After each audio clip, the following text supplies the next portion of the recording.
I'm Francis Dearnley, and this is Ukraine, the latest. Today, amid growing signs the planned Trump-Putin summit in Hungary is already in jeopardy, we assess a breakthrough in Europe that could finally see frozen Russian state assets loaned to Ukraine. Then we uncover disturbing accounts revealing the dire state of Russia's armed forces and bring you the latest stories from Moscow as the economy continues to display signs of fracture. Bravery takes you through the most unimaginable hardships to finally reward you with victory. Russia does not want peace. Erstens, wir verteidigen mit unserer Hilfe für die Ukraine auch unsere Freiheit und unsere europäischen Werte. If I'm president, I will have that war settled in one day, 24 hours. We are with you, not just today or tomorrow, but for 100 years. Nous ne pouvons pas, comme Européens, laisser gagner la Russie en Ukraine. Nobody's going to break us. We're strong. We're Ukrainians. It's Tuesday, the 21st of October, 3 years and 241 days since the full-scale invasion began.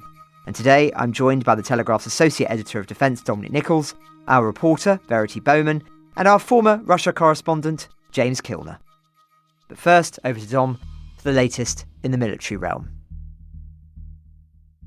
Well, I want to start 200 and something years ago, if I may, Francis. Happy Trafalgar Day to the senior service.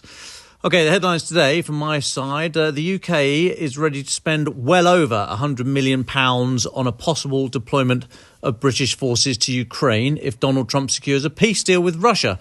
John Healey, the Defence Secretary, said that last night. He suggested that British troops could be ready to deploy as soon as a peace deal was signed and said that that could include soldiers on the ground. So he was speaking last night at the Mansion House here in central London. John Healey said Putin views Britain as his number one enemy because of the country's support for Ukraine and warned of a new era of threat. He said the risk of wider conflict in Europe has not been as great since the end of the Second World War. He talked about the coalition of the willing, if you remember that. He said it's going to be known as the Multinational Force Ukraine. It's going to include air and maritime components as well as the ground. You might be wondering, when am I actually going to get to the news? Because none of this is particularly groundbreaking, but that was the nature of the speech, really. Then asked about any deployment of British troops into Ukraine, but asked by my friend and colleague at Sky News, Deborah Haynes, the Defence Secretary said the following. He said, peace is possible. And if President Trump can broker a peace, then we will be ready to help secure that peace for the long term. That requires us to invest and prepare our forces to be ready to deploy. Keir Starmer has said, if necessary, he's willing to see UK boots on the ground in Ukraine. And I've accelerated already millions of pounds in that preparation for any possible deployment in the event of peace. And I would expect the cost of that to be well over £100 million.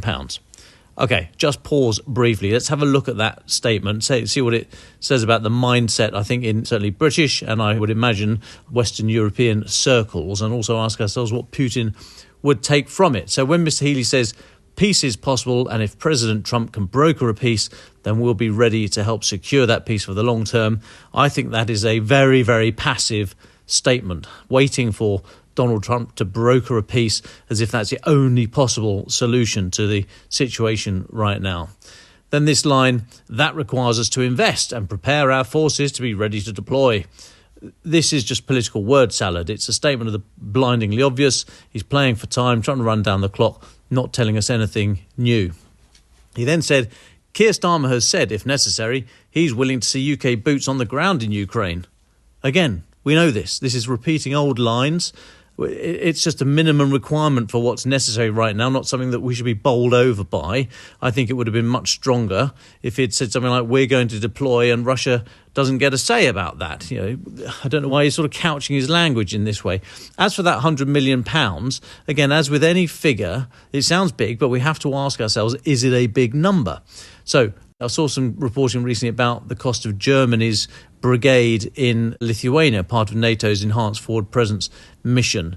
That's thought to have an annual operating cost of about €1 billion or £870 million. I tried to find figures for what the British brigade-sized force, and that's being generous, kind of battalion plus force in Estonia costs, and there are no costs viewable to us. So I've kind of gone with that German equivalent, 870 million quid a year. So this talk of 100 million for Ukraine, it ain't going to go that far. I've asked MOD for the cost to the UK of participation in NATO's Eastern Sentry mission, these jets flying up and down Central and Eastern Europe. I wasn't given any figures, and I was told that MOD doesn't provide financial information on live operations. Fair enough, you might say, but that was exactly what John Healey did last night when it suited MOD. Never mind. So I asked about what the cost of the last Baltic Air policing rotation cost. That's 4 Typhoon jets, about 100 people deployed for 4 months, just to get a rough idea of what these packets look like. I was pointed to the annually published MOD accounts, and after wading through a very long and boring set of documents, I found that there are no numbers there as well. I have the sneaking suspicion MOD is trying to fob me off and make me go away, but I will stick to that. Anyway, that was the big news from last night's Mansion House speech. Not an awful lot happened. Now into the ground in Ukraine, and I spoke yesterday of reports of civilians allegedly targeted and murdered in Pokrovsk in the Donbass. And there's social media footage you'll find online showing a number of dead civilians, an injured woman who was eventually carried to safety. So later on yesterday, after we'd been on, the 7th Corps of Ukraine's air assault forces said that a Russian assault group that had infiltrated behind Ukrainian lines was responsible for shooting dead several unarmed civilians, they say. The attack was reportedly carried out on the Mostovy Lane area next to the railway line running through central Pokrovsk, which is clearly identifiable in the video. 7th Corps said the Russian soldiers involved in the shooting of civilians were later eliminated while hiding in the railway station building, although they did say the situation there remains very tense. I think that is an understatement. It looks as if increasingly Pokrovsk is about to fall to Russia, I think. Kyiv Independent are reporting today that although the Ukrainian defence in the southern outskirts of Pokrovsk have mostly held firm over the last few months, the situation, they say, has seriously deteriorated in recent days. It's thought Russian forces now hold significant territory in the southern neighbourhoods of the city. Elsewhere in Ukraine, very little move to the front lines or the contact lines or whatever we're going to call it, the drone wall lines, but worth drawing your attention to Russia's small advances heading west, as we've been reporting for the last few weeks, around that area where Dnipropetrovsk and Zaporizhia oblasts meet. Now, that may be connected to analysis today by online media outlet Noel Reports that says, comparatively for recent months, a very large Russian assault was defeated last night near Mala Tokmachka. That's near Orikhiv in Zaporizhia Oblast, about 50 k's southeast of Zaporizhia city. So Noel reports say that around 2 companies from Russia's 71st Motor Rifle Regiment tried to push north, incorporating 26 vehicles, including tanks, infantry fighting vehicles, armoured personnel carriers and other vehicles. They say the attack stalled last night and Ukrainian forces managed to destroy 2 tanks, 12 BMPs, that's the infantry fighting vehicles, 6 BTRs, Bronny Transporter, the armoured personnel carrier, and 2 Tiger kind of command variant vehicles. Now, we can't verify this. There's been no word from the Ukrainian authorities. But if it's accurate, that push north may have been in coordination with these advances west, one I described earlier, and those that we've been describing for the last few weeks. Now, each of those pushes, if you like, one north and one west, might be mutually supporting, which is a sensible thing to try and do, able to impact the rear areas, the logistic bases, if you like, that Ukraine would hold back there. That is a sensible idea. It would have forced an operational dilemma for Ukraine. Imagine you're the Ukrainian commander in the area. Against which thrust do you push any reserves that you've got? Now, there's a lot of supposition in what I've just said there, but it may indicate sensible planning by Russia, just not the ability to carry out those ideas on the ground, but worth keeping an eye on that area of the front. And just finally from me, Francis, the Crimean Wind Telegram channel reported earlier today that the oil depot in the village of Havadiska, that's right in the middle of Russian-occupied Crimea, has reignited this morning. It was attacked last Friday by Ukraine's Special Ops Forces and was still smoking yesterday. However, this morning the fire is said to have grown more intense, with a thick column of smoke visible above the plant. Crimean Wind reporting this, citing local residents.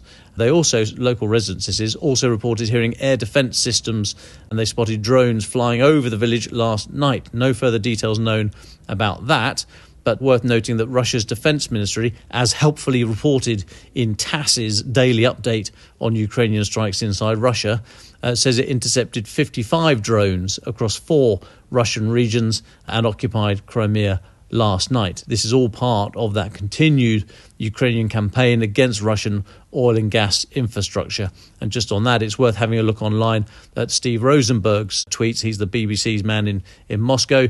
He's been going through the papers today, as he does most days, and one of the things he pulls out from the Russian media, they are reporting petrol shortages in the country of 20%.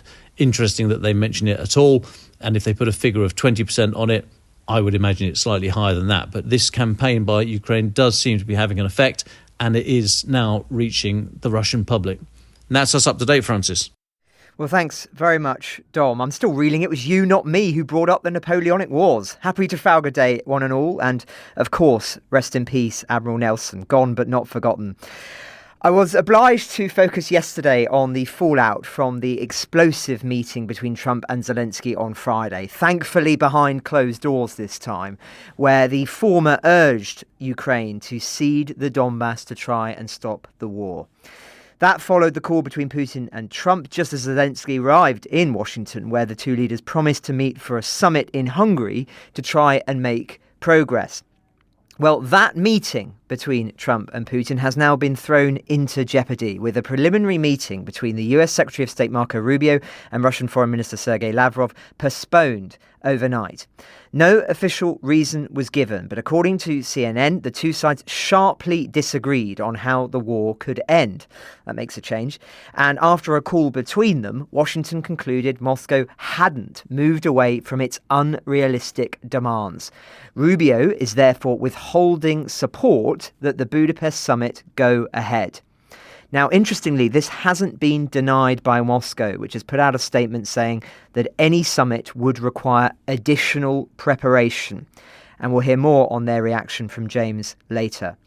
There's evidence that given the events of recent days, the White House is getting increasingly testy with those asking legitimate questions of their policy. Australian journalist and friend of the podcast Latika Bork of The Nightly, who's a long-time listener, regular contributor on Ukraine The Latest, had this exchange with Trump yesterday. The First Lady has done such an amazing job on the Ukrainian children who were abducted by Russia. Would you support Senator Lindsey Graham's bill to declare Russia a terrorist state? And you have within your power, you're the most powerful man on earth. Why don't you just enable Ukraine to finish this war tomorrow?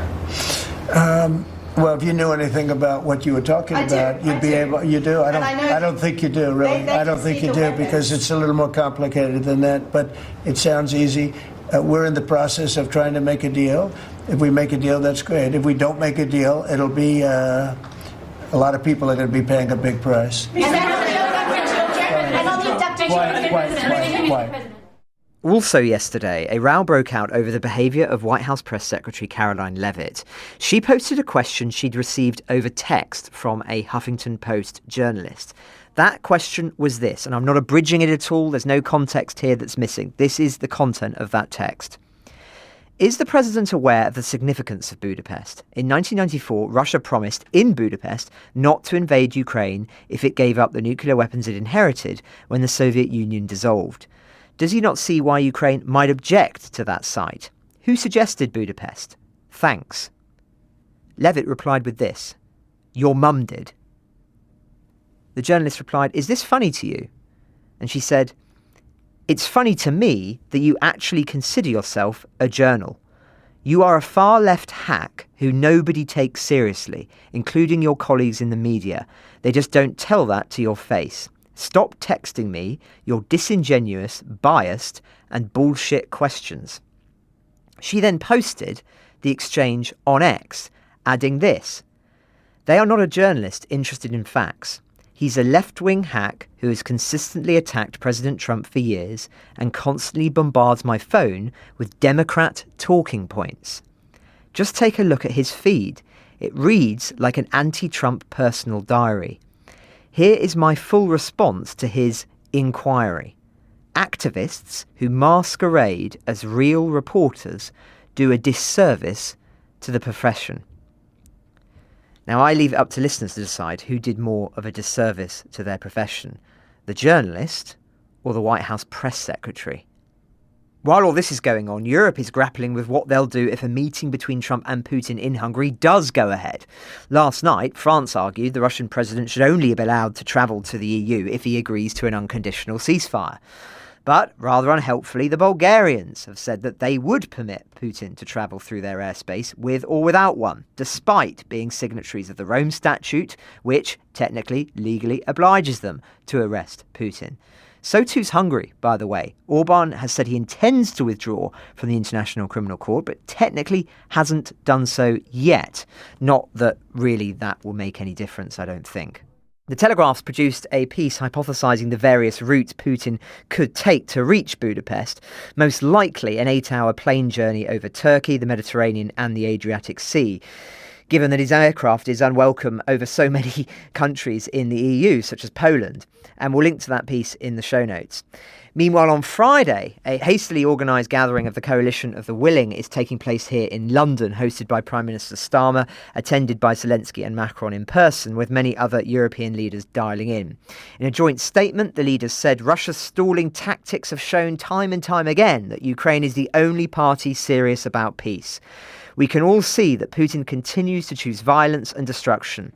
Therefore, we are clear Ukraine must be in the strongest possible position before, during and after any ceasefire.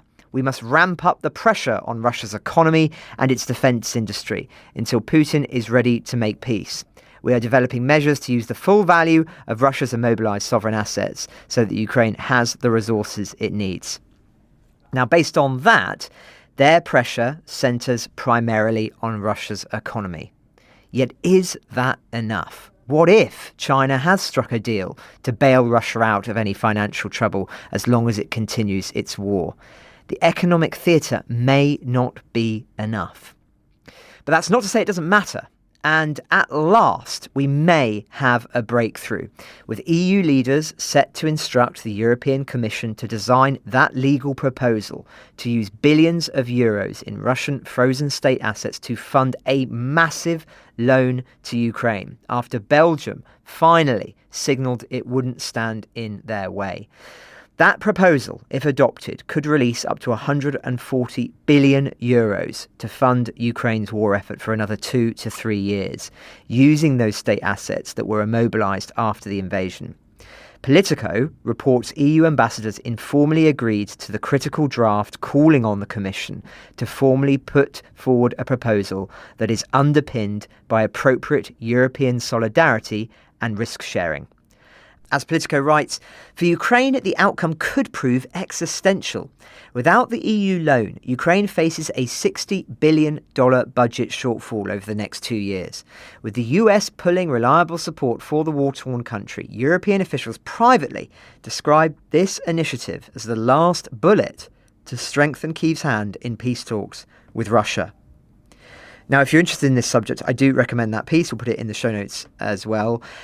It goes into a great amount of detail of how the Belgian concerns that we've discussed in previous episodes were relieved by diplomats from other nations. But just as Europe seems to be making a huge step forward on the economic front, Washington is dragging its feet in terms of expanding that plan to include all G7 nations. So the US, Canada, the UK and Japan, the non-EU members of the G7, as well as France, Germany and Italy, who are already in the EU and would come under those proposals. According to Bloomberg, US officials informed their European counterparts that they won't, for now, be joining the initiative during conversations on the sidelines of the International Monetary Fund meeting in Washington last week, citing risks to market stability as the reason for its reluctance. I do wonder if it's just that. Now, that shouldn't technically impede the European ability to proceed with their own plan, but there may be some problems caused by an American reluctance to proceed. Remember the golden rule of finance. The more you learn, the less you understand. But that's where we are with the political updates. Let's return to the battlefield briefly now with our colleague at the Telegraph, Verity Bowman. Verity, welcome back to the podcast. Always a pleasure to have you. While we're, of course, compelled to focus our attention each day on the strategic picture, you've been looking for us into the nature of fighting on the ground and specifically experiences of Russian forces. You're going to talk us through 3 stories, and the first is from the Dnipro Delta just south of Kherson. Over to you. Thank you, Francis.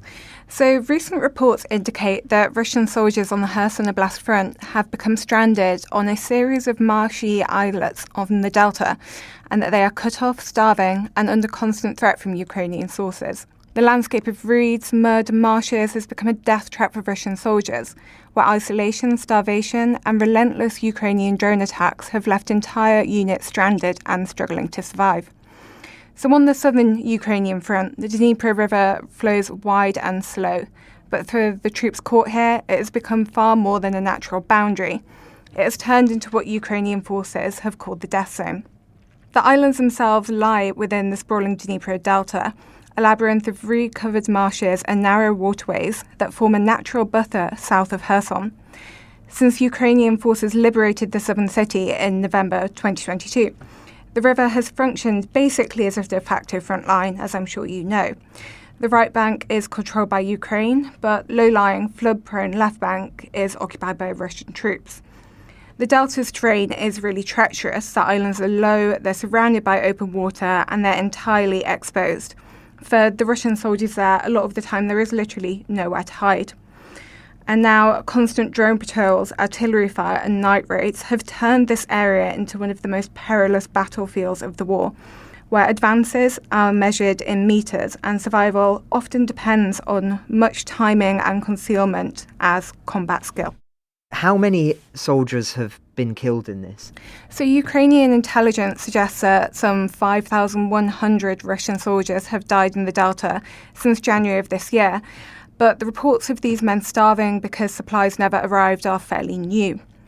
Some prisoners captured from the island told Ukrainian forces that they had no choice but to drink water straight from the river. A Marine commander told me when I interviewed him last week. What we've also seen circulating on Reddit and other open sources is a lot of videos showing these soldiers desperate for escape, cramming themselves into these tiny little boats and attempting to push off the swampy islands. Sometimes you can even see them rowing by hand because their engines have failed. And we know that most of these attempts end in the same way.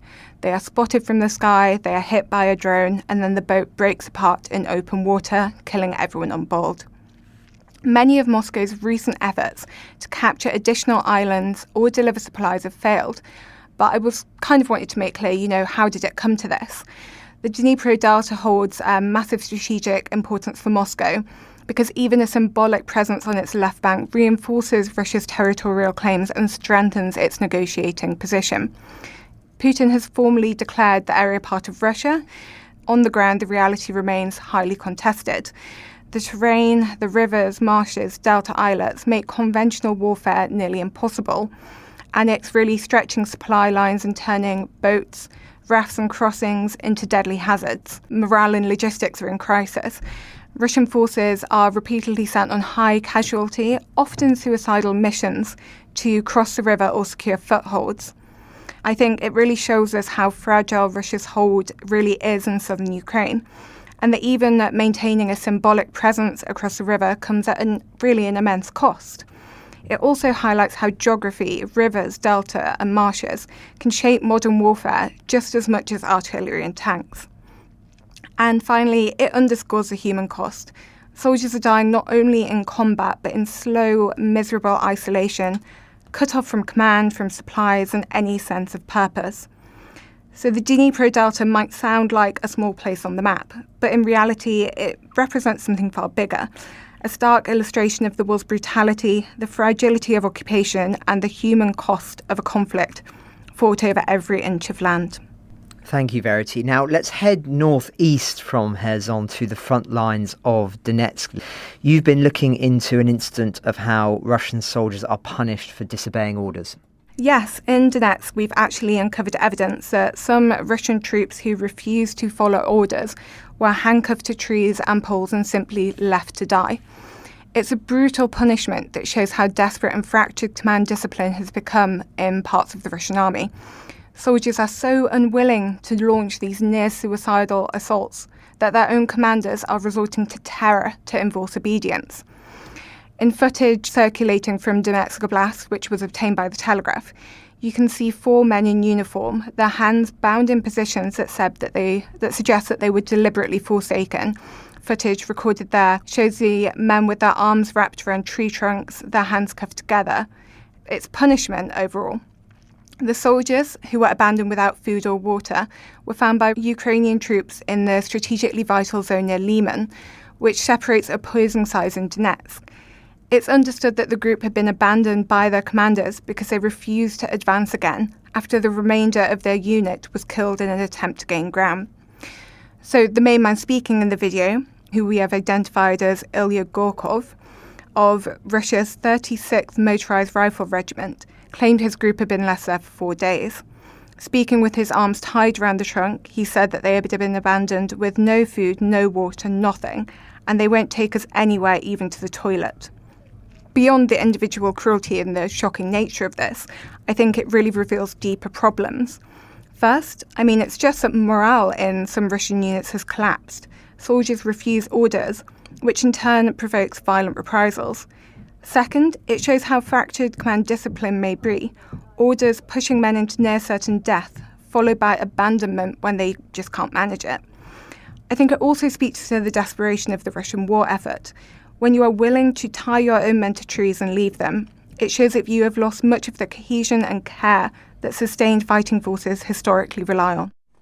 Thank you. Now, that video footage you just described marks the latest evidence of Russia's mistreatment of its forces. Earlier this month, you looked into how Russia has formed units of soldiers infected with HIV, hepatitis, and other diseases.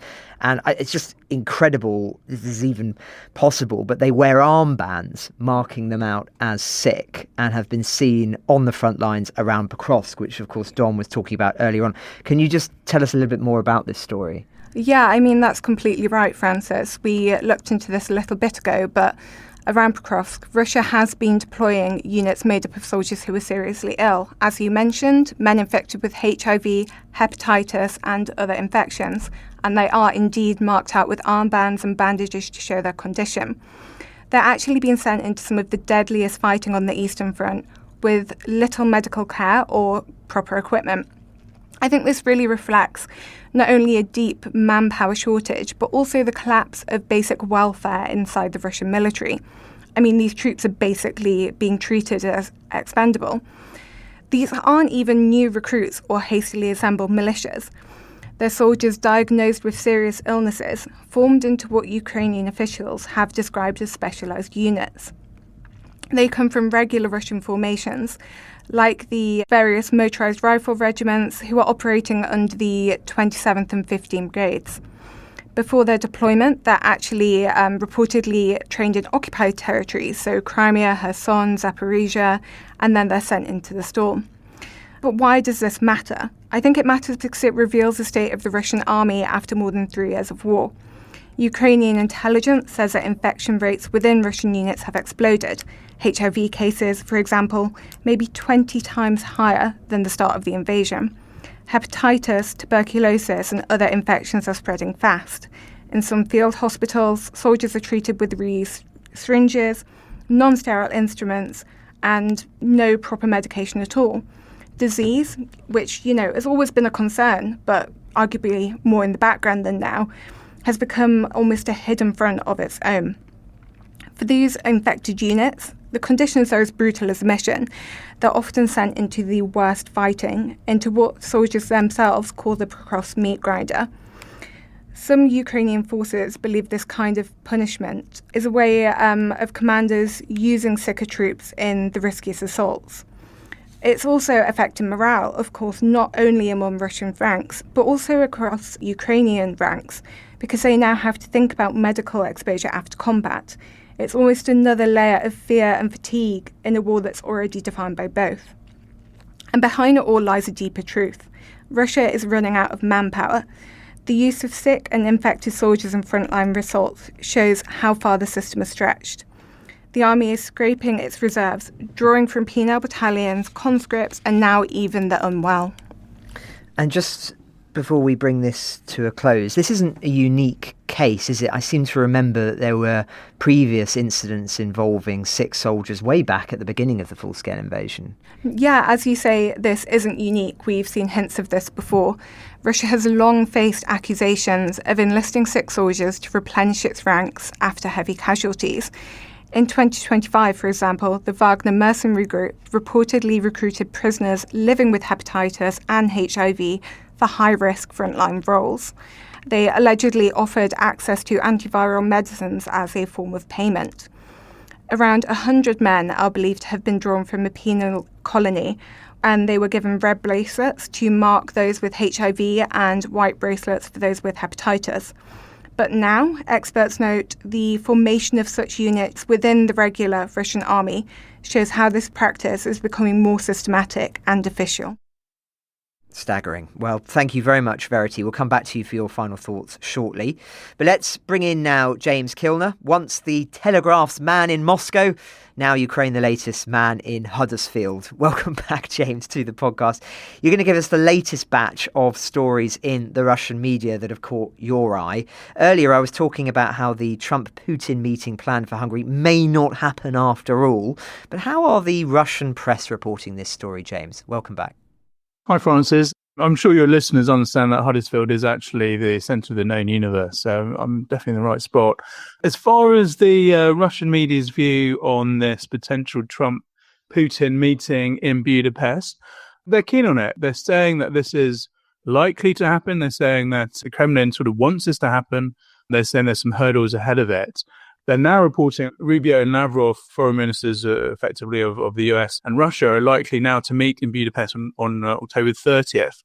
If these reports are in Russian media, this is what the Kremlin wants Russians to know and think. So consider this a thumbs up from the Kremlin on a Trump-Putin meeting. But what the Russian media is also saying is that there's no grounds for any other leaders to be there, be it EU leaders or Zelensky.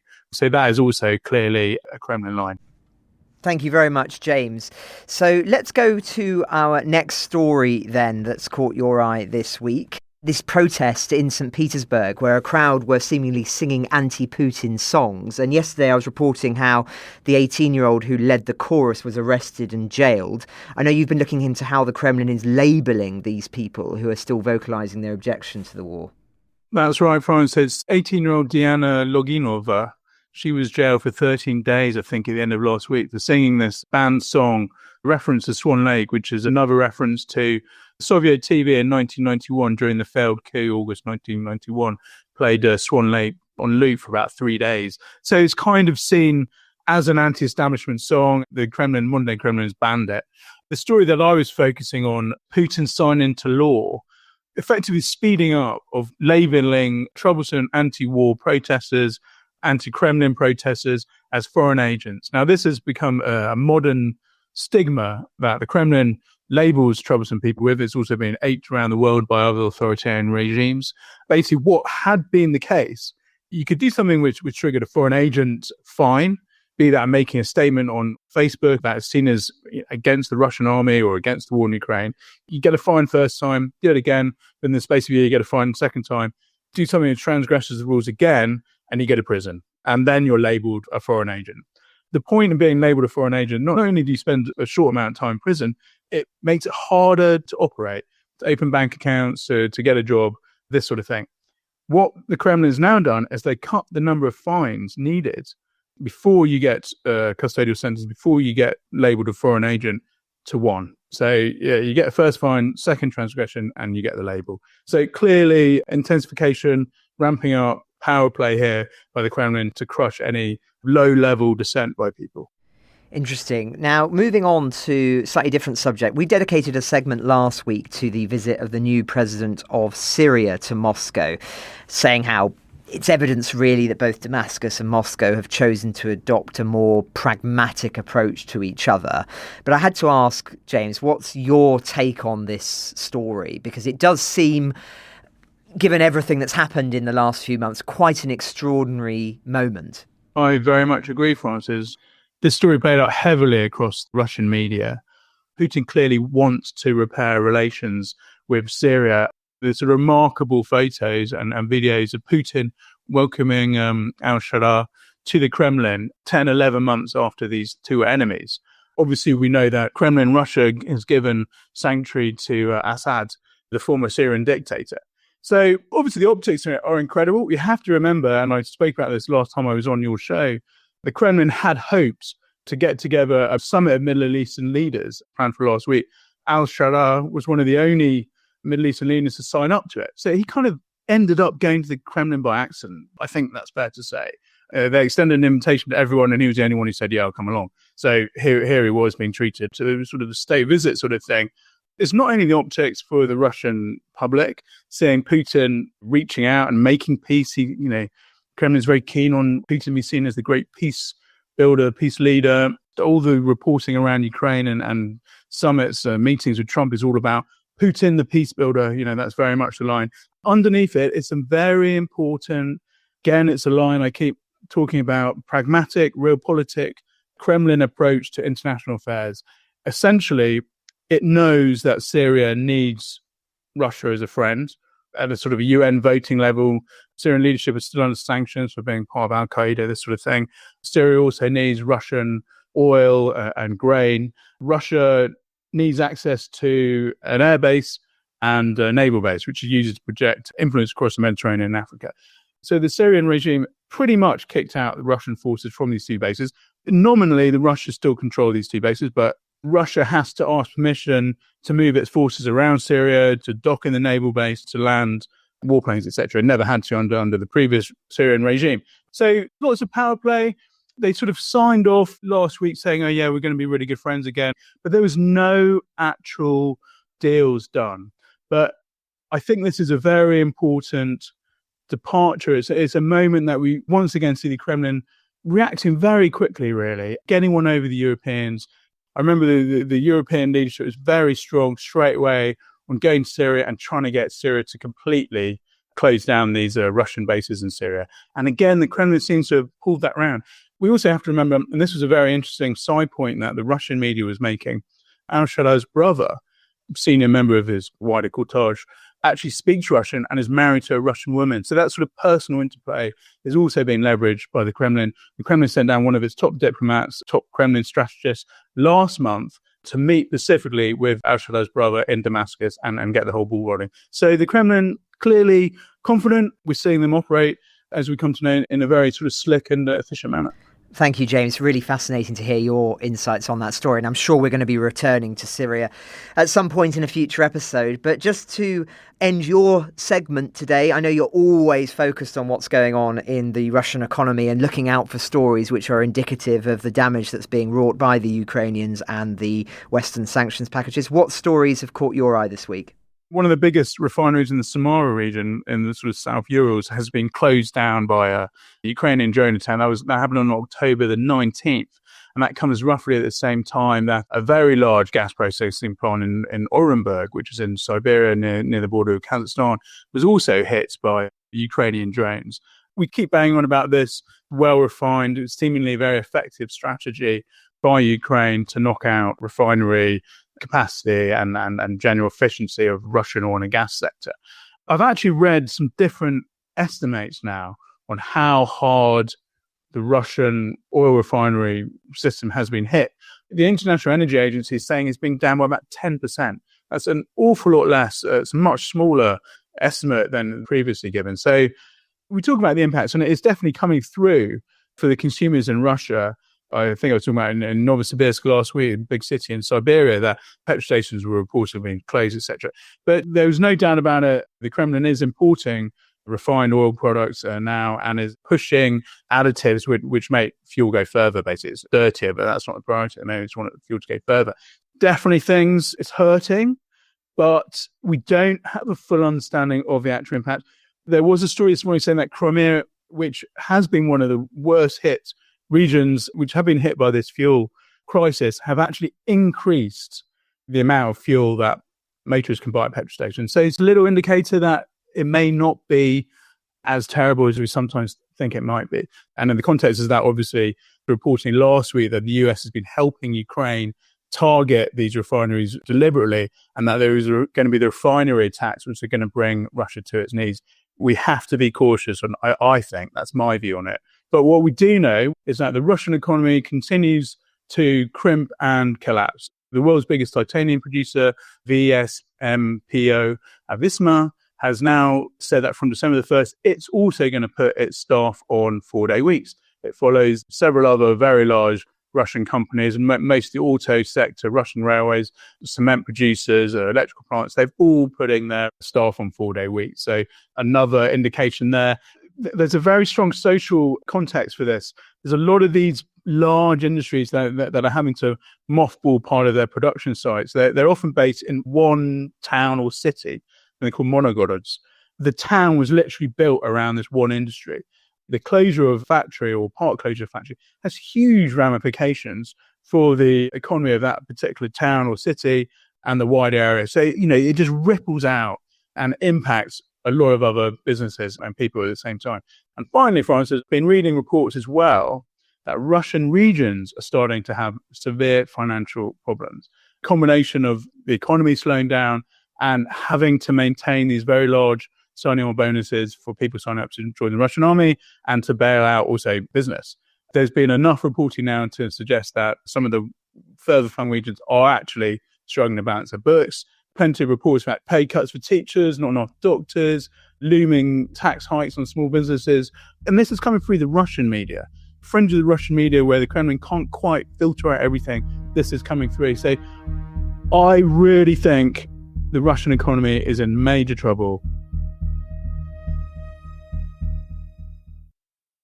Well, fascinating. Thank you very much, James. As ever, always a pleasure to have you. And I know how much listeners value your insights. Let's go to our final thoughts now then. Dom, you've been listening to all of this. Where do you want to leave listeners today? Yeah, thanks, Francis. Just like to go back to this potential trip to the Trump-Putin visit to Budapest, if it goes ahead. I don't think it will. But I see today that Bulgaria has offered overflight. Bulgaria, and I think it was the foreign minister was speaking, saying how if there's a chance for peace, then everything needs to be facilitated, have the best chance of working, and therefore they would allow, he was asked in the context of would you allow the plane, Putin's plane, to overfly Bulgaria, and then I presume after that Serbia and up into Hungary, rather than turning north going to Romania. Anyway, the news from Bulgaria was yes, they would allow that to happen. I wonder if Putin would see that, an offer by Bulgaria, as the whisper of a chance to divide NATO, to put the cat amongst the NATO pigeons, because some will be for it and some others. Would he go for it? Of course, if just getting to Bulgaria, he'd have to skirt the Black Sea coast, come along the top of Turkey. Would Putin risk that for the prize of perhaps splitting NATO? I doubt it. He knows from how he treated his old pal Yevgeny Prigozhin how easy it is to get a bomb on board a plane, so I don't know if he would. Plus, of course, there are external actors as well that would be very interested in the transit of that plane over the Black Sea. I don't know. All speculation. I don't think any of this is going to happen. I don't think the meeting will go ahead, and I don't think Putin would risk if there was a chance. However, I'd be very happy to be proved wrong on that. Well, thank you very much, Dom, staking your argument there pretty firmly. Let's see what happens over the next few days and maybe even weeks. Verity, where would you like to leave listeners today? Well, thank you for having me on today. I'd like to finish by saying the experiences of the Russian troops in the Dnipro Delta, in Donetsk and around Pokrovsk, reveal the extreme human cost of this war, from isolation, starvation and drone attacks to being abandoned or even punished for refusing to follow orders. And I think that Russia's repeated use of sick and medically vulnerable soldiers on the front lines underscores not only a deep manpower shortage, but also a collapse of discipline, morale and basic welfare within its forces. I think all of these stories taken together show that the war is as much about survival and attrition as it is strategy, and they show both the fragility of Russia's hold on contested territory and its resolve to basically go to any means necessary. Well said. Thank you very much, Verity. And James, where would you like to leave listeners as we conclude today? just picked up a little story, Francis. The Taliban in Afghanistan are on the point of negotiating a deal with the Kremlin for Russians to be able to use their plastic cards with the Mir international payment system at pay points around Afghanistan. So if you're a Russian tourist trundling around the Afghan countryside, you should be able to pay for your lunch with your Mir card from now on. The point here is that Mir card was set up by the Kremlin a few years ago, and they've really pushed it. It's hardly made any dent really at all, Francis. I think you can use it in Belarus, Tajikistan, Iran, Venezuela, those sort of places, and possibly Afghanistan. But the importance here, again, with the story, I'm half joking about the way I tell it, but importance here is, again, Kremlin pragmatism to international affairs. It only took the Taliban off its terrorist list a few months ago, and it's already cutting some quite serious deals with it. It sees Afghanistan as another route, another potentially important trade route through Central Asia, Afghanistan and Pakistan to India. It's trying to sort out as many trade routes to India as possible to help soften the blow of Western sanctions, which have been such an important weapon for the West. Thanks.